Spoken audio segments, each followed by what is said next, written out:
the meaning of science itself. Now that starts to get interesting because that gets closer to epistemology. How do we know what we know? See? And it's always been, I've always been suspect that we don't really know what we think we know. And experience has proven, because if you try to discuss with somebody about these ideas of creation and evolution and stuff like this, you find that oftentimes they can't support their opinions at all. They have no idea actually what they're talking about. Oh yeah, evolution is true. Yeah, we came from monkeys. Mm-hmm.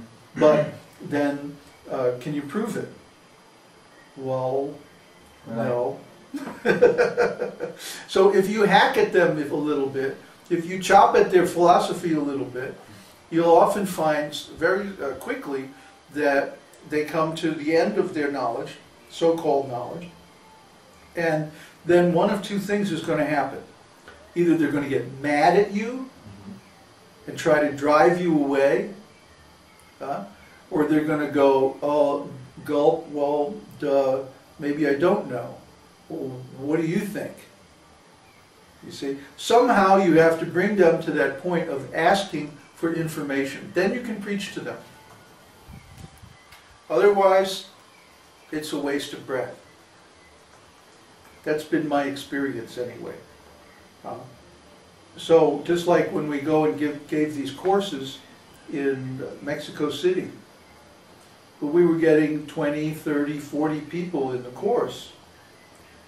But, I mean, it was worse than this. Nobody understood what we were talking about.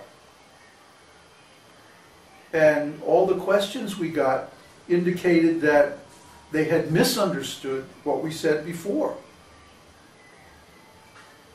So, after a while, it became like, why are we doing this? Why are we wasting our time?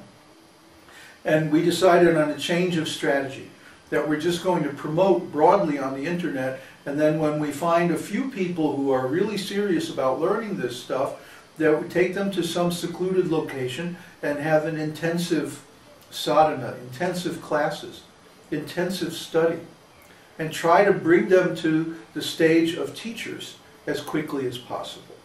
Try to bring them to the stage of self-realization as quickly as possible. That's our strategy now. That's what we're doing with this master course.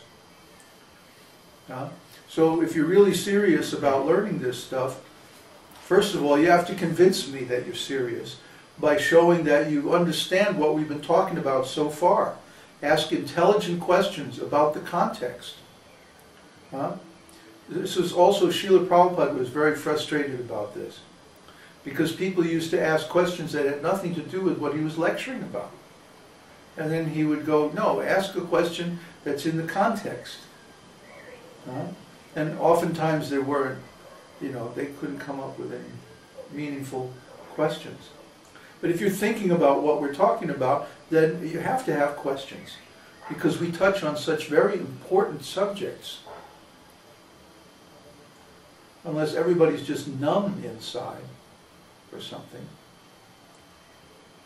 from all the conditioning and brainwashing of school, But you should be able to ask questions. In fact, you should be full of questions, because we're touching on such fundamental assumptions of the whole system of Western thought.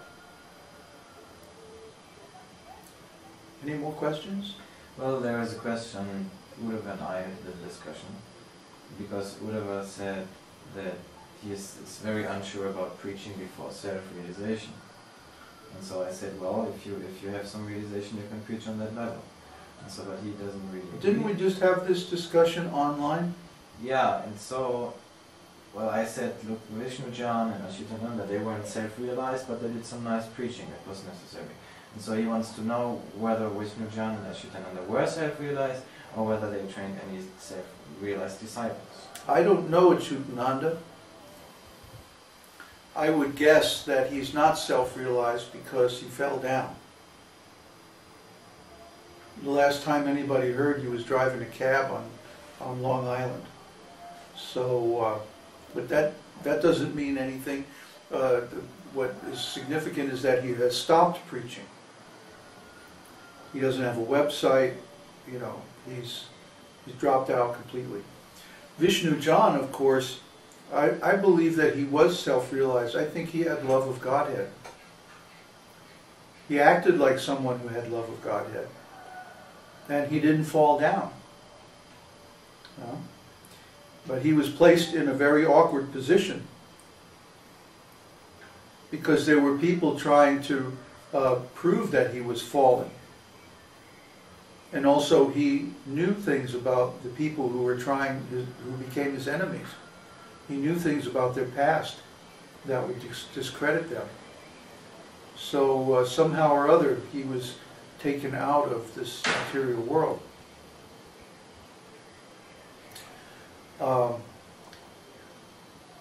You could count me among Vishnu John's disciples because he was actually the first self-realized soul that I had any intimate association with.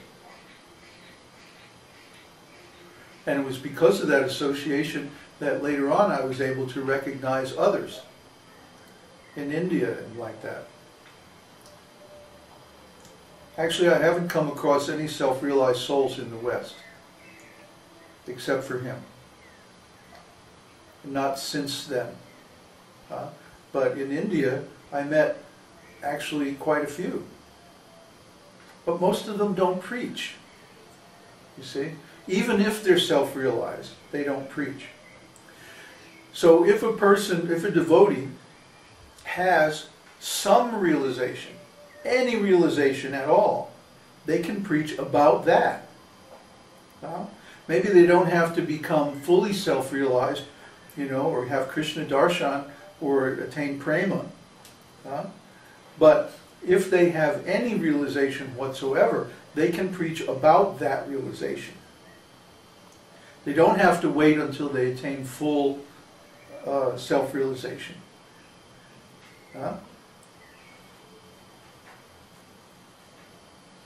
Because why? That would be, it might take you 20 or 30 years to reach full self-realization.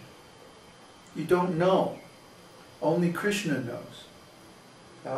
Self-realization isn't something that you can take. It has to be given by Krishna. So who knows how long we have to wait before he decides, okay, I'll give you Krishna consciousness. In the meantime, are we just going to sit around and chant? No, we have to do something. I was preaching before I was self-realized. I was writing books before I was self-realized. But I had attained some partial realization, and I was writing on that platform.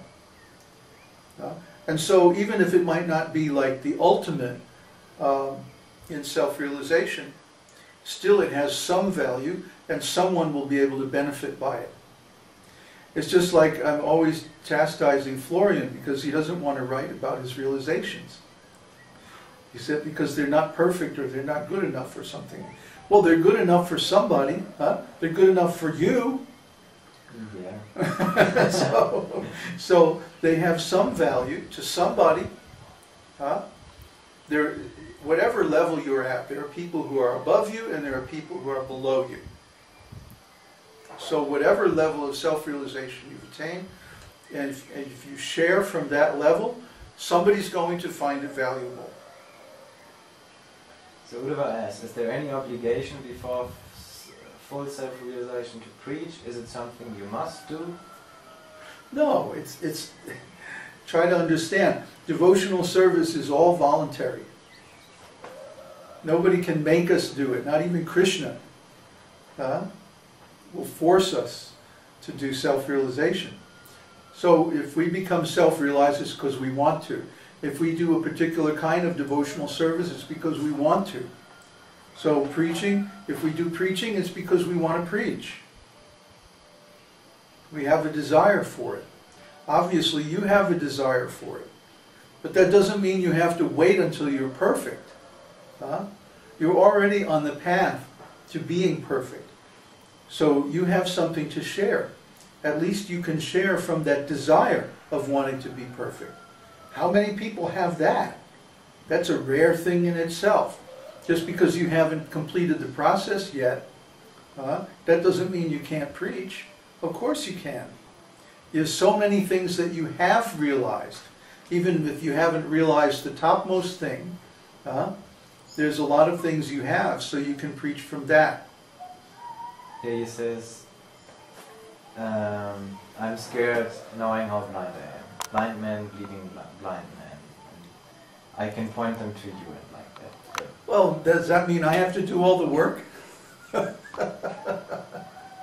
No, you can preach according to what you know. If you know what you know and you know what you don't know, preach according to what you know. That's been my policy for many, many years. Is that I would teach according to what I knew. It's still my policy.